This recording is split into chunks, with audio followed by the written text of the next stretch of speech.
Halo Sobat Movie, dimanapun kalian berada, semoga kalian selalu dimurahkan rezekinya ya. Amin.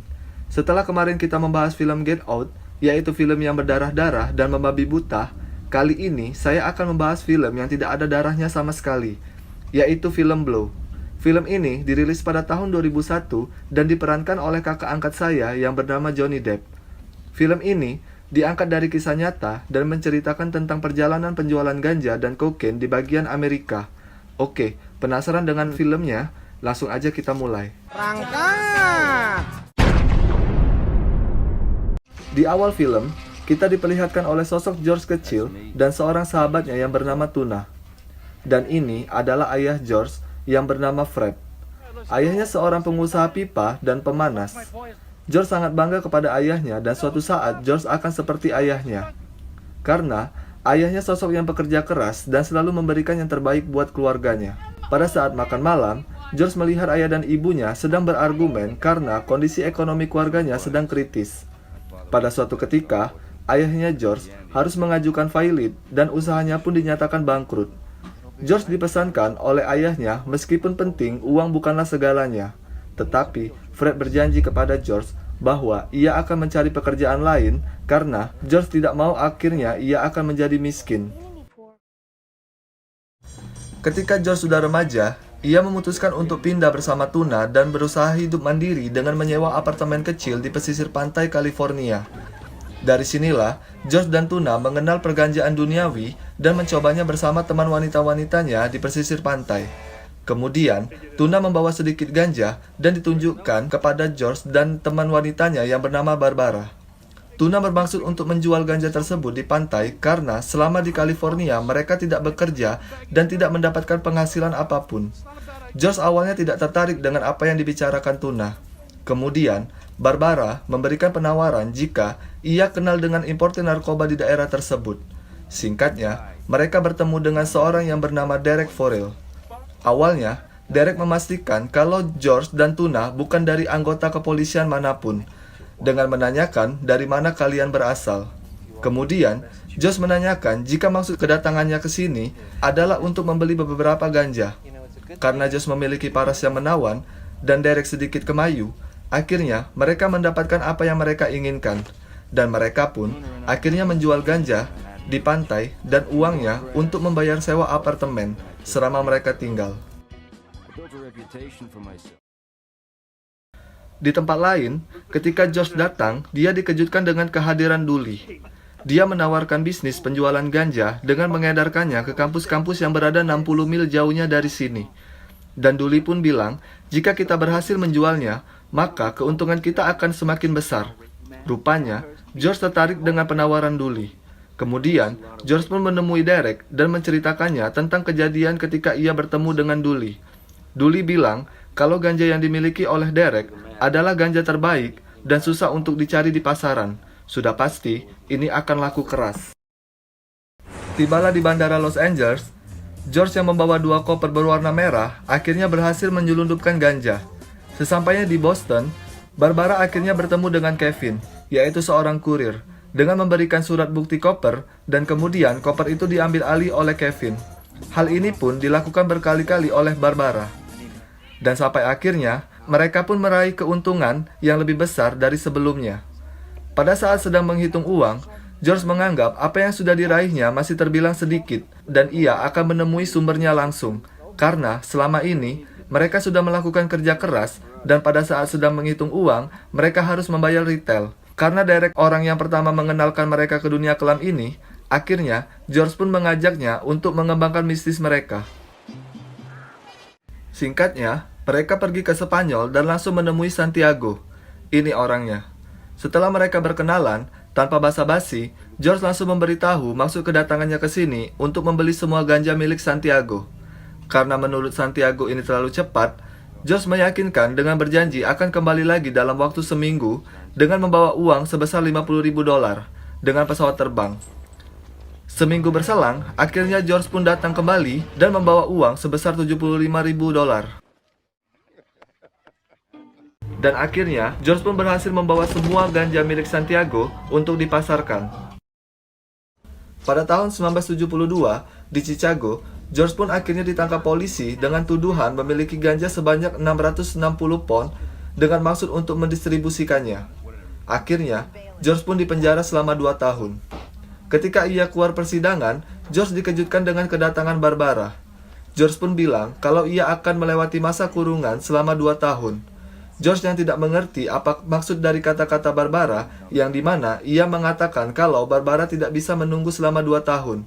Rupanya, Barbara mengidap penyakit kanker dan kemudian ia meninggal dunia. George pun akhirnya pulang ke kediaman orang tuanya setelah 1 tahun tidak berjumpa. Rupanya, dia kabur dari penjara dan menjadi buronan jalanan. Ibunya yang tahu kalau George menjadi buronan menerima George seperti biasa. Saat George sedang minum bir dan merokok bersama ayahnya, tiba-tiba polisi datang dan menangkap George di depan orang tuanya. Rupanya, ibunya lah yang memberitahu keberadaan George sehingga ia kembali ditangkap di rumahnya. Alasannya, karena ibunya malu dan selalu dihina oleh tetangganya karena George penjual narkoba. Setiba ia dalam penjara, ia berkenalan dengan Diego, teman satu kamarnya. Pada saat makan siang, George yang duduk berseberangan dengan Diego terus memancing supaya George berbicara kenapa ia bisa masuk ke penjara ini. Karena George seorang yang pendiam, akhirnya ia membohongi Diego kalau ia masuk ke penjara karena kasus pembunuhan. Saat berada di kamar sel, George berbicara kalau ia akan keluar dari tempat kumuh ini secepatnya. Kemudian, ia menanyakan beberapa lama kau berada di sini, dan George pun menjawab kalau ia akan berada di sini selama 26 bulan. Diego yang heran, karena mana mungkin kasus pembunuhan hanya dipenjara secepat itu. Akhirnya, George pun memberitahu pada saat mereka berada di kelas kalau ia ditangkap karena kasus narkoba dengan mendistribusikan ganja sebanyak 660 pon. Pada saat mereka akan tidur, Diego menanyakan apa yang kau tahu tentang kokain. Dari sinilah, George mulai mengenal kokain dan memulai bisnis barunya dengan Diego. Singkatnya, George yang keluar bersyarat dari penjara langsung menemui Diego di Kolombia. George melakukan kerjasama dengan membawa heroin sebanyak 15 kg di dalam kopernya, dan kemudian seseorang yang bernama Cesar yang sedang menelpon langsung mengambil koper yang dibawa oleh George. Ketika George berada di rumah orang tuanya, ia mendapat telepon dari Diego yang ternyata ia berada di dalam penjara dan menyuruh George untuk melanjutkan bisnisnya. Kemudian, George menemui Derek di California dan temannya satunya lagi, saya tidak tahu namanya siapa, untuk mengecek kemurnian dari heroin tersebut. Betapa terkejutnya mereka kalau tingkat kemurnian dari heroin itu di atas rata-rata heroin yang beredar di pasaran. Dan George pun akhirnya menyuruh Derek untuk menjual 110 pon kokain. Tak butuh waktu lama, akhirnya Derek dan George pun berhasil menjual kokain itu dalam waktu 36 jam. Rupanya, berkat keberhasilan George dalam menjual heroin, namanya pun sampai terdengar oleh Pablo Escobar. Akhirnya, dia diundang oleh Pablo untuk datang ke Kolombia. Sesampainya ia di sana, ia bertemu dengan Diego. Rupanya, Pablo lah yang mengeluarkan Diego dari penjara. Ketika George berbincang bersama Pablo, ia menjalin kerjasama dengan membawa 50 kg heroin ke California dan menanyakan biaya pengangkutannya. George pun sebagai teman yang baik harus menanyakan hal itu kepada Diego terlebih dahulu. Singkatnya, mereka bertiga menjalin kerjasama dan menjual heroin ke semua kalangan di California. Dan mereka pun menjadi miliarder muda dengan bisnis haramnya. Astagfirullah. Pada saat menghadiri pernikahan Diego, George pun jatuh cinta bersama seorang wanita yang bernama Mirta. Rupanya, Cesar pun datang dan memberitahu kalau Mirta adalah tunangannya. Bukan George namanya jika tidak mau mengambil resiko dalam hidupnya. Singkatnya, Mirta pun berselingkuh, kemudian mereka menikah dan melakukan tindakan yang kalian tunggu-tunggu, yaitu bercocok tanam. Di tempat lain, ibu dan ayah George datang ke rumah George dan terkejut melihat rumah dan mobil mewah di halaman rumahnya. George berbohong kepada ayahnya kalau Mirta adalah anak orang kaya dan George melakukan usaha lain. Tetapi ayahnya tahu apa yang dibicarakan oleh anaknya hanyalah omong kosong belaka, dan ayahnya hanya bisa berpesan, ini adalah hidupmu nak, tidak ada urusannya denganku. Ketika George mengajak Diego untuk menemui Derek, Disinilah Diego melakukan pengkhianatan dengan menjual kokain langsung kepada Derek tanpa bekerja sama lagi dengan George. George yang menghadiri pesta dan bertemu dengan Augusto membicarakan di mana Diego sekarang. George yang curiga karena Diego membeli sebuah pulau yang bernama Norman Cay dan memiliki sebuah pelabuhan tanpa sepengetahuan George. Singkatnya, George pun datang menemui Diego dan benar, Diego sudah melakukan pengkhianatan kepada George karena Diego menganggap kalau selama ini dia hanya dijadikan bawahan George dan tidak mendapatkan imbalan apa-apa. Ketika mereka berada di rumah sakit, rupanya Mirta melahirkan anak mereka yang bernama Kartika. George didiagnosa terkena penyakit jantung dan George pun memutuskan untuk berhenti menggunakan kokain dan segala macam obat-obatan lainnya. Tetapi hal ini tidak diikuti oleh Mirta karena ia tetap konsisten menggunakan kokain. 5 tahun berlalu, ketika George merayakan ulang tahunnya, Mirta memberi kejutan dengan mendatangkan Derek, teman lamanya, di acara ulang tahun George. Derek pun meminta maaf atas tindakannya yang menjebak dan mengkhianati George. Rupanya, Diego pun melakukan jebakan dan pengkhianatan yang sama kepada Derek. Ketika pesta sedang berlangsung, tiba-tiba FBI datang dan langsung menangkap George. Rupanya, George ditangkap karena membuat kerumunan dan kegaduhan padahal sekarang lagi masa pandemi COVID-19. Dan George pun kembali menjadi buronan jalanan dan mendatangi bank tempat ia menyimpan uang. Rupanya, uangnya pun sudah diambil alih oleh pemerintah Panama karena bank tersebut sudah melakukan perubahan nasionalisasi. Dan George pun jatuh miskin. Ketika sedang berada di mobil, Mirta yang sedang memakai kokain terus mengganggu George yang sedang menyetir. George memberitahu kalau tepat di belakang mobilnya ada mobil polisi yang mengikuti. Tetapi, hal itu sama sekali tidak didengar oleh Mirta.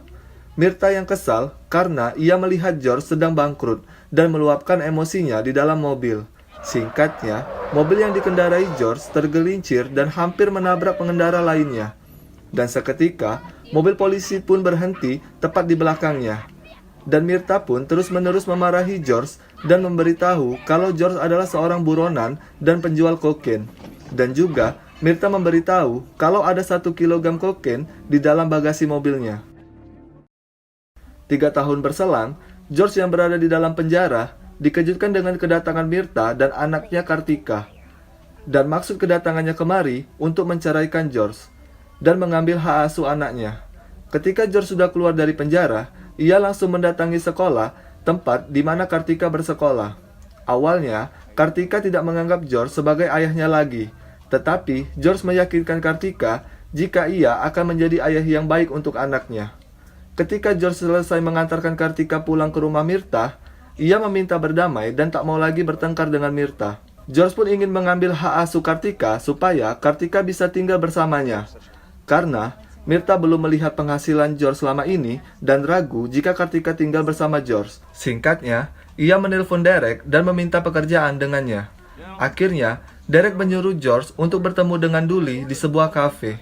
Ketika sedang mengobrol panjang lebar, George pun kembali ke rumahnya dan memberitahu Kartika jika minggu-minggu ini ia akan pergi keluar kota. Ia berencana mengajak Kartika ke California dan menyuruhnya menunggu kedatangan George pada hari Kamis sepulang sekolah. Ketika George berada di bandara, ia lagi-lagi melakukan bisnis narkobanya dengan menjemput heroin di bandara. Setelah itu, George berada di ruangan kecil bersama Dully dan teman-teman lainnya. Ia berbicara kalau sesudah melakukan pekerjaan ini, ia akan tinggal di California dan memulai kehidupan baru dengan Kartika. Tiba-tiba, ia dikejutkan dengan kedatangan polisi di tempat tersebut. Lagi-lagi, George dijebak dan dikhianati oleh temannya, yaitu Kevin, Dully, dan Derek, untuk menyelamatkan diri mereka sendiri. Ia sudah mengingkari janjinya bersama Kartika karena Kartika sudah menunggu George di depan rumahnya. Tetapi, George malah ditangkap untuk kesekian kalinya dan itu membuat Kartika sakit hati dengan George. Ketika George berada di penjara, George yang sedang berkebun dikejutkan dengan kedatangan putrinya yaitu Kartika. Rupanya, itu adalah halusinasinya saja. Karena selama George dihukum 60 tahun penjara, putrinya tidak pernah datang menjenguk George di penjara. Tamat. Ending yang menyedihkan. Itulah alur cerita film yang berjudul Blow. Yang kita bisa artikan bahwa kita harus pandai-pandai memilih teman dan juga harus waspada bergaul dengan setiap orang, agar apa yang dialami oleh George tidak menimpa di diri kita. Jauhi narkoba, dekatlah dengan cinta. Oke, sampai di sini dulu video dari saya. Jangan lupa like, comment, and subscribe, biar saya tambah semangat untuk menceritakan alur cerita film lainnya. Oke, sampai jumpa di video saya selanjutnya. Dah.